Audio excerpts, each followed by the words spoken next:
What y'all call them? Birria or Birria Tacos? I guess it just depends on what your race is, right? But y'all know what I'm talking about. So we gonna make some. I got, this was 3.5 pounds of chuck roast. I tried to trim the fat off of it. That ain't for the week. So it's probably 3 pounds of chuck roast right now because I just started cutting. And I still got fat on it. Ain't that crazy? I'm gonna put some of this. I don't put salt on too much or nothing, but we're gonna put some salt on this and black pepper. So I got a skillet getting hot. I'm gonna go ahead and put all these in here. And just to let them get all brown on all sides. Just give them a little color. I tried to cut them up in the same size. That didn't work out.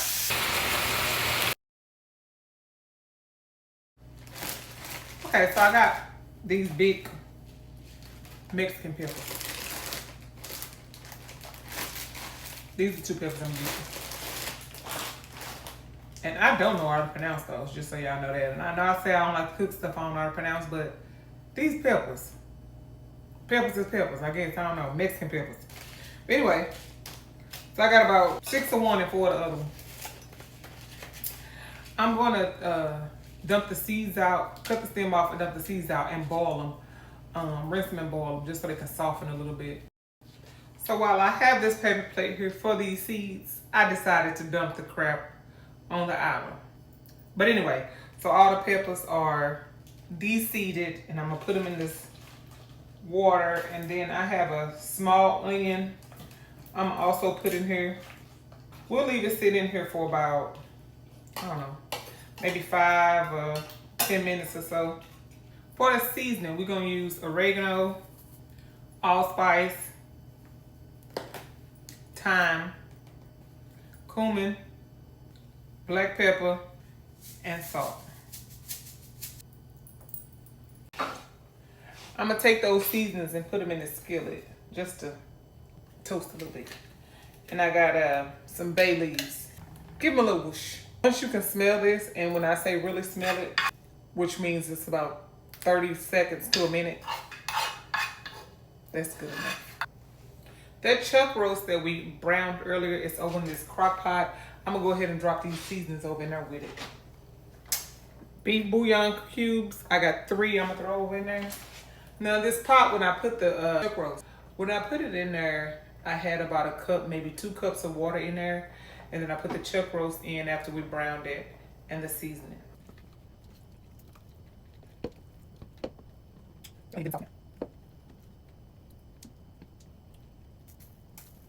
I got a tomato that I cut up, I'm gonna add to this. And we're gonna add a little bit of this liquid to it. Should make it a little bit easier to blend.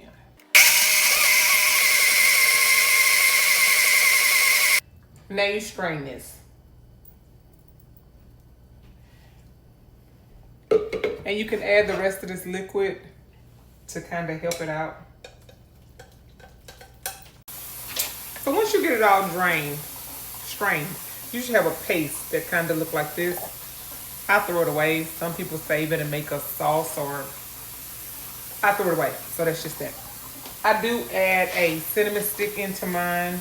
It is totally optional. I don't think it makes much of a difference. And now you should have something that looks kind of like, it should look basically like this.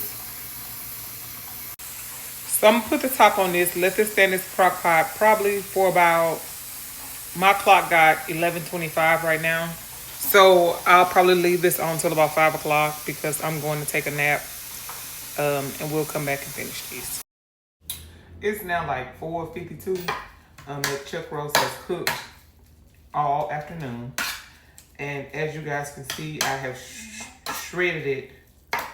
I took some out of the pot and tried to shred it down so that we can go ahead and put these tacos together. I got these corn tortillas. You can use corn or flour, just whichever ones you prefer.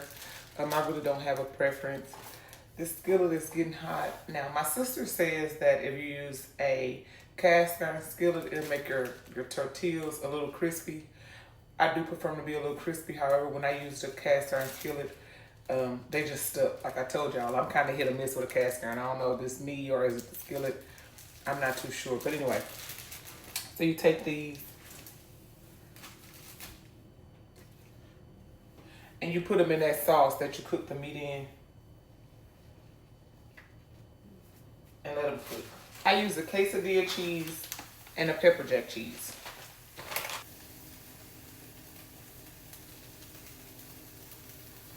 Put the meat and the cheese in and just fold them over.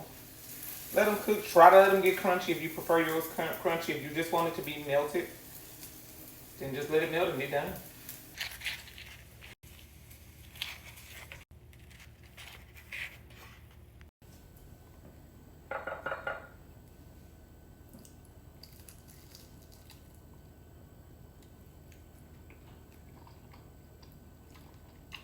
Remind me to tell my sister that you can get a little bit of a crunch even without a cast iron skillet. At least I did. Now, I didn't go get the purple onion or red onion or whatever and sour cream and all that stuff, and nobody in my house went to go get it for me. So, granted, it's not a necessity for this. These turned out so good. They turned out so good without all that crap. My son said Taco Tuesday, so this is our Taco Tuesday.